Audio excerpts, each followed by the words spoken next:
Hi friends, welcome back to my channel Syed talks. ఈరోజు మనం ఏం మాట్లాడుకోబోతున్నాం అంటే ఆంగ్లో మరాఠా వార్ 2, అదే బ్రిటిష్ ఈస్ట్ ఇండియా కంపెనీ మరియు మరాఠాల మధ్య యుద్ధం.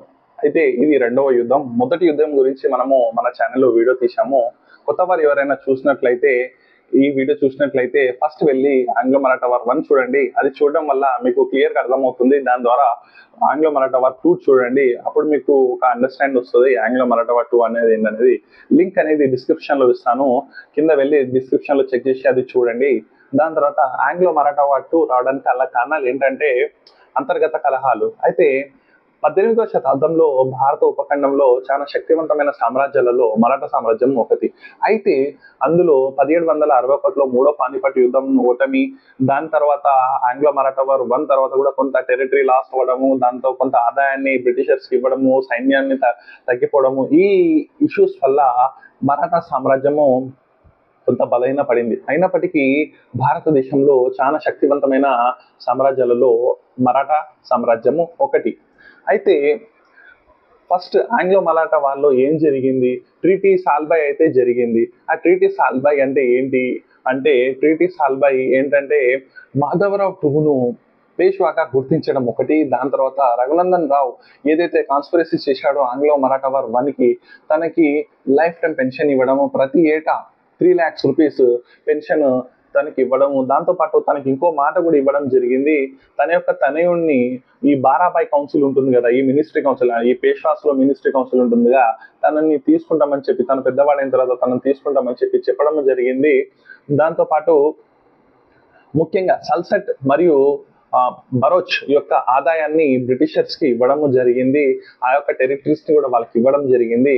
దాని తర్వాత మరీ ముఖ్యంగా చెప్పాలంటే ఈ ట్రీటీలో 20 years పీస్ అగ్రిమెంట్ జరిగింది. అంటే ఈ 20 yearsలో ఈ రెండు సామ్రాజ్యాలు ఒకరి మీద ఒకరు రాకపోవడము, దాంతోపాటు పీస్ ఉండడం, ఒకరికొకరు సహకరించుకోవడం, అంటే ఎవరి రాజ్యంలో వాళ్ళు తలదూర్చకుండా ఉండడము ఈ మెయిన్ ట్రీటీలో మెయిన్ ఇష్యూ అన్నట్టు. అయితే దీనివల్ల మరాఠాలు ఐక్యంగా ఉన్నారు, దాంతోపాటు తన యొక్క టెరిటరీని వాళ్ళు కాపాడుకోగలిగారు.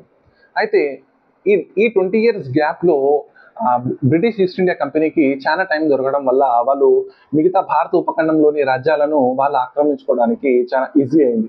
అందులో ముఖ్యంగా చెప్పాలంటే 1799లో మైసూర్ రాజ్యము టిప్పు సుల్తాన్ని ఓడించి ఆ మైసూర్ రాజ్యం కంప్లీట్గా వాళ్ళు తీసుకోవడం జరిగింది. దాంతో భారతదేశంలో చాలా ప్రాంతాలలో British east India company territory అనేది పెరిగిపోయింది. అయితే వాళ్ళ ముంగట ఒకే ఒక్క సవాల్ ఉంది, అది ఏంటంటే మరాఠా సామ్రాజ్యం. అది గనక తీసుకుంటే కంప్లీట్ ఆల్మోస్ట్ ఇండియన్ టెరిటరీ మొత్తము వాళ్ళ గుప్పెట్లో ఉంటుంది. అయితే అది తీసుకున్న తర్వాత ఏం జరిగిందంటే 1795లో ఎవరైతే మాధవరావు ఉన్నారో, పేష్వా మాధవరావు 2, తను సూసైడ్ చేసుకోవడం జరిగింది.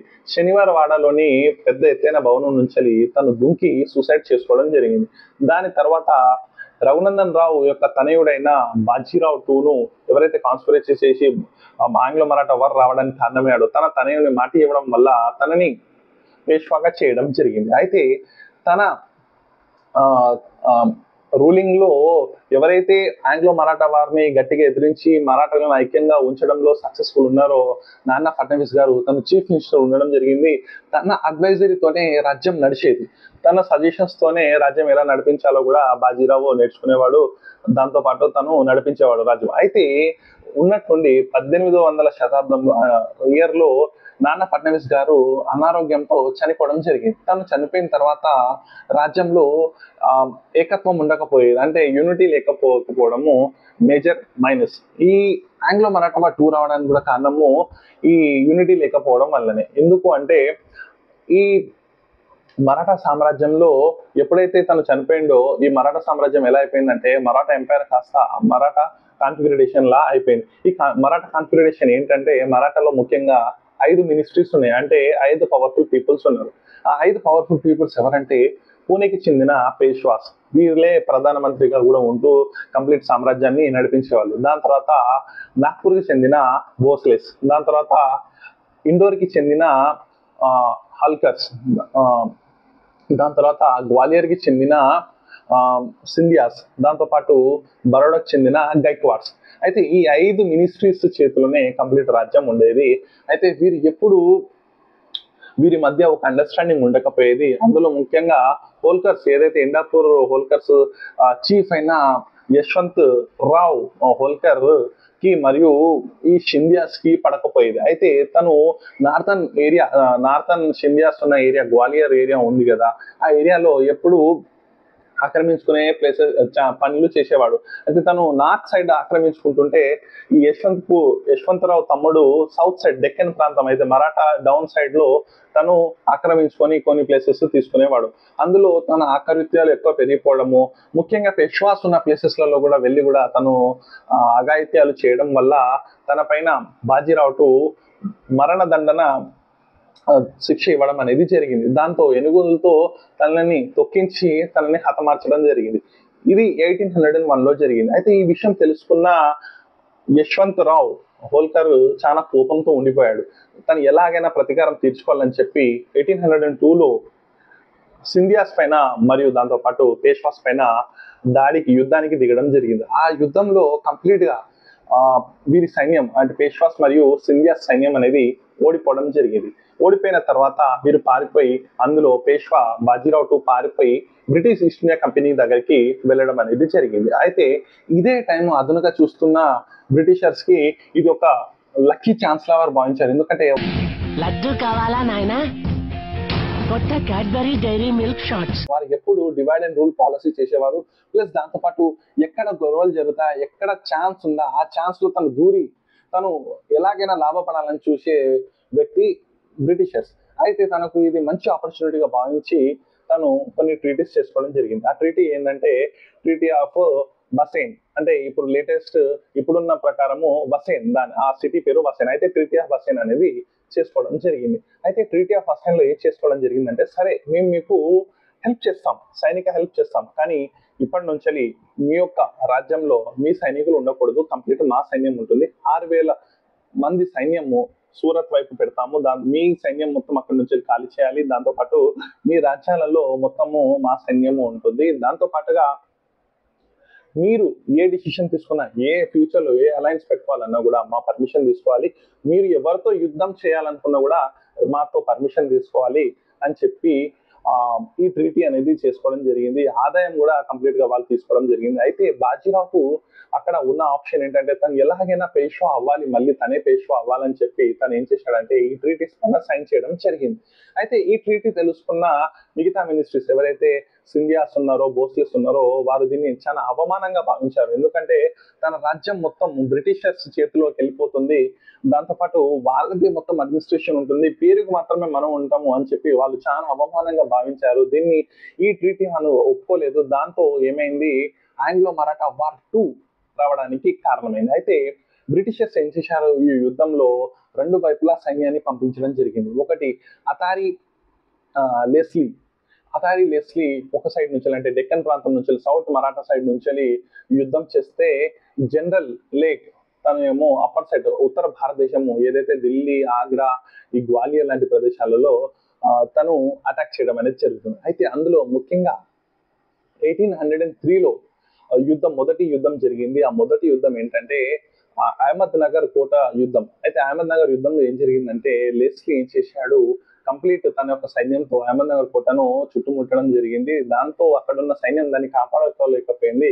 దీంతో లెస్లీ ఈ అహ్మద్ నగర్ కోట తన సొంతం చేసుకోవడం జరిగింది. దాని తర్వాత అసాయో యుద్ధం జరిగింది. అసాయో యుద్ధంలో భోస్లెస్ మరియు సింధియాస్ చాలా గొప్పగా పోరాడడం జరిగింది. ఎంత గొప్పగా పోరాడినా కూడా ఏం జరిగిందంటే వారు కాపాడుకోలేకపోయారు. అయితే గెలిచినంత పని మాత్రం చేశారు. దీంతో అక్కడ బ్రిటిష్ ఈస్ట్ ఇండియాకి సైనికులు చాలా వరకు గాయపడడం జరిగింది, మరణించడం జరిగింది. అయినా కూడా బ్రిటిషర్స్ సైన్యం ఎక్కువ ఉండడం వల్ల వాళ్ళు గెలిచారు. దాని తర్వాత లస్వారీ యుద్ధంలో జనరల్ లేక్ ఈ నార్త్ సైడ్ అయిన సింధియాస్ ఏరియాను క్యాప్చర్ చేయడం జరిగింది. అక్కడున్న సైన్యాన్ని, భోస్లే సైన్యాన్ని ఓడించడం జరిగింది. దాంతో పాటు ఆర్గవ్ యుద్ధంలో ఏమైందంటే కంప్లీట్ సైన్యం ఏదైతే భోస్లేస్ సైన్యం ఉందో వాళ్ళందరినీ ఓడించడం అనేది జరిగింది 1803లో. అయితే 1804లో హోల్కర్ కూడా బ్రిటిషర్స్ పైన యుద్ధానికి రావడం జరిగింది. అయితే అప్పటికే ఈ సింధియాస్ మరియు భోస్లేస్ ఓడిపోవడం జరిగింది. వారి యొక్క సైనిక బల్యం కూడా లేకపోవడం వల్ల ఈ తనకు ఎవరు హోల్కర్కి ఎవరు హెల్ప్ఫుల్ గా లేకపోవడం జరిగింది. అయితే అప్పుడే యశ్వంత్ రావు హోల్కర్ ఏం చేశారంటే ఆఫ్ఘనిస్తాన్ నుంచి కూడా అమీర్ ఖాన్ సపోర్ట్ తీసుకోవడం జరిగింది. చాలా చుట్టుపక్కల నుంచి రాజ్యాల సపోర్ట్ తీసుకోవడం జరిగింది. అయినా తను గొరిల్లా వార్ టెక్నిక్స్ తో చాలా వరకు ఇబ్బంది పెట్టిన తను బ్రిటిష్ సైన్యం ముందు ఎక్కువ రోజులు పోటీ చేయలేకపోయాడు, అంటే పోరాడలేకపోయారు. అయితే 1805 లో తను కూడా లొంగిపోవడం జరిగింది. దీంతో ఈ వార్ అనేది కంప్లీట్ అయింది. దాని తర్వాత కొన్ని ట్రీటీస్ అయితే చేసుకోవడం జరిగింది. బ్రిటిష్ ఈస్ట్ ఇండియా కంపెనీకి మరియు వీళ్ళకు జరిగిన కొన్ని అగ్రిమెంట్స్ ఏంటంటే సూరజ్ అంజన్గావ్ అగ్రిమెంట్. అంజన్గావ్ అగ్రిమెంట్ సింధియాస్ తో జరిగింది 1803లో. ఆ అంజన్గావ్ అగ్రిమెంట్ ఏంటంటే కంప్లీట్ సింధియాస్ పరిపాలించే ఏదైతే ఏరియాస్ ఉంటాయో నార్థన్ ఇండియా, ఢిల్లీ కానివ్వండి, ఆగ్రా కానివ్వండి, గ్వాలియర్ కానివ్వండి, ఇలా ఈ పై ఉన్న ప్రదేశాలు ఏదైతే వీళ్ళు సింధియాస్ పరిపాలించే టెరిటరీ ఉందో ఆ టెరిటరీస్ అన్ని బ్రిటిష్ ఈస్ట్ ఇండియాకి వీళ్ళు ఇచ్చేసి సంతకం చేశారు. దాని తర్వాత ఇంకో అగ్రిమెంట్ ఏంటంటే దేవగన్ అగ్రిమెంట్ ట్రీటీ ఏంటంటే ఈ ఏదైతే భోస్లేస్ పరిపాలించే నాగ్పూర్, ఈ ఒరిస్సా, ఈ ఛత్తీస్గఢ్ ఏదైతే ఈ టెరిటరీస్ ఉన్నాయో ఈ టెరిటరీస్ అన్ని వాళ్ళు పరిపాలించే టెరిటరీస్ బ్రిటిష్ ఈస్ట్ ఇండియాకి ఇచ్చేసి సంతకం చేయడం జరిగింది. లాస్ట్ గా హోల్కర్స్ రాజ్పత్ ట్రీటీ 1805లో ఈ ట్రీటీ జరిగింది. అయితే హోల్కర్స్ తన యొక్క రాజ్యాన్ని, అంటే తన యొక్క టెరిటరీని మొత్తము బ్రిటిష్ ఈస్ట్ ఇండియాకి ఇచ్చేయడం జరిగింది. దీంతో ఈ ఆంగ్లో మరాఠా వార్ అనేది కంప్లీట్ అయిపోయింది. అయితే ఈ ఆంగ్లో మరాఠా వార్ తర్వాత బ్రిటిషర్స్ తన యొక్క టెరిటరీని భారత ఉపఖండంలో చాలా ఎక్కువగా పెంచుకోవడం జరిగింది. ఇప్పుడు మరాఠాస్ కి మిగిలింది ఏం లేదు, ఇది ఘోరమైన ఓటమి. మరాఠాస్ కి కేవలం కొంత టెరిటరీ మిగిలింది, అది పూణే మరియు సూరత్ లో ఉన్న కొంత టెరిటరీ మిగిలింది. కానీ ఆ టెరిటరీ కూడా కంప్లీట్ కంట్రోల్ బ్రిటిషర్స్ చేతిలో ఉంది. ఎందుకంటే అక్కడ సైన్యం మొత్తం బ్రిటిషర్స్, అక్కడ ఆదాయం మొత్తం బ్రిటిషర్స్. కేవలం మరాఠాస్ ఏదైతే బాజీరావుతో ఉన్నాడో తను కేవలం పప్పెట్, అంటే పేరుకు మాత్రమే పేష్వా, అక్కడ ప్రధానమంత్రి. కంప్లీట్ అధికారాలన్నీ వీళ్ళ చేతిలోనే ఉన్నాయి. సో ఇది ఒక ఘోరమైన మరాఠాకి ఓటమి. దీని తర్వాత మరాఠా టెరిటరీ కూడా తగ్గిపోయింది. దీని తర్వాత British east India company power చాలా పెరిగిపోయింది. సో దీంతో మనకి ఏం తెలుస్తుందంటే మనము యూనిటీగా లేకపోవడం వల్ల మన యొక్క టెరిటరీని మనము కోల్పోవడం అనేది జరుగుతుంది. ఇక్కడ మనము అదే చూసాము, మరాఠా ఎంపైర్ లో ఏం జరిగిందంటే యూనిటీగా లేకపోవడం వల్లనే ఈ టెరిటరీ, అంటే మరాఠా ఎంపైర్ మొత్తం కోల్పోవడం జరిగింది. అదే విధంగా భారతదేశంలో, భారత ఉపఖండంలో చాలా టెరిటరీస్ ఉండే. మైసూర్ కింగ్డమ్ కానివ్వండి, నిజాం కింగ్డమ్ కానివ్వండి, మరాఠా ఎంపైర్ కానివ్వండి, ఇలా చాలా ఎంపైర్స్ ఉండే బిఫోర్ ఇండిపెండెన్స్. అయితే వీరి మధ్య వీళ్ళకు యూనిటీ లేకపోవడం వల్ల బ్రిటిషర్స్ కి ఈజీ అయిపోయింది. బ్రిటిషర్స్ పాలసీ కూడా ఏంటంటే డివైడ్ అండ్ రూల్ పాలసీ. అలా వీళ్ళ మధ్యనే గొడవలు పెట్టి డివైడ్ చేసి దాని తర్వాత పరిపాలించేవారు. అదే విధంగా బ్రిటిషర్స్ ఏం చేశాడు, కంప్లీట్ ఇండియన్ టెరిటరీ పైన వాళ్ళ యొక్క గ్రిప్ ఉండిపోయింది. సో ఇది మెయిన్ ఇష్యూ.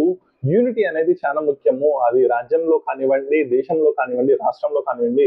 మనం ఒక దేశంలో ఉన్నామంటే ఆ దేశం పట్ల మనం యూనిటీగా ఉండాలి, మనమంతా ఒకటి అన్నట్లు ఉండాలి. సేమ్ రాష్ట్రంలో అంతే, దేశంలో అంతే. అయితే ఆ విధంగా లేకపోవడం వల్లనే ఈ ఆంగ్లో మరాఠా వార్ 2 వచ్చి మరాఠాస్ ఓడిపోవడానికి ముఖ్య కారణము. అయితే ఈ ఆంగ్లో మరాఠా వార్ 2 మీకు ఈజీగా అర్థమైంది చెప్పి నేను అనుకుంటున్నాను. ప్లీజ్ అర్థమైతే ప్లీజ్ లైక్, షేర్, సబ్స్క్రైబ్ చేయండి. ఈ యొక్క టాపిక్ మీకు యూపీఎస్సీ ఎగ్జామ్స్ కానివ్వండి, దాని తర్వాత పీసీఎస్ ఎగ్జామ్స్ కానివ్వండి, దాని తర్వాత ఎన్సీఆర్టీ సిలబస్ లో ఈ టాపిక్ అనేది ఉంది. మీకు గ్రూప్ ఎగ్జామ్స్ కి కూడా పనికొస్తుంది, కాంపిటేటివ్ ఎగ్జామ్స్ కి టాపిక్ అనేది పనికొస్తుంది. సో మీకు ఎంతవరకు హెల్ప్ అయినా కూడా ప్లీజ్ మీరు లైక్ చేయండి. ఎందుకంటే మీరు చేసే లైక్స్, మీరు చేసే కామెంట్స్ నాకు చాలా బూస్టప్ గా ఉంటుంది. మీరు చేసే లైక్స్, కామెంట్స్ వల్ల నాకు ఇన్కమ్ అనేది జనరేట్ అవ్వదు. మీరు అలా చేస్తే ఇంకొంతమందికి రీచ్ అవుతుంది. ఆ ఇంకొంతమంది చూడడం వల్ల నాకు బూస్టప్ గా ఉంటుంది. సో నా యొక్క నాలెడ్జ్ వాళ్ళ వరకు చేరుతుంది. సో వాళ్ళు కూడా నేర్చుకున్నట్టు అవుతుంది ఈ టాపిక్ గురించి. ప్లీజ్ లైక్, షేర్, సబ్స్క్రైబ్ చేయండి. నెక్స్ట్ టాపిక్ లో మనము ఆంగ్లో మరాఠా వార్ 3 గురించి మనము డిస్కస్ చేద్దాము. దీంతో ఆంగ్లో మరాఠా వార్ కంప్లీట్ అయిపోతుంది. నెక్స్ట్ దాని తర్వాత ఇంకో టాపిక్ చూద్దాము. సో నెక్స్ట్ అనేది మనం ఆంగ్లో మరాఠా వార్ లో కలుద్దాం. అప్పటి వరకు tata, bye, thanks for watching guys.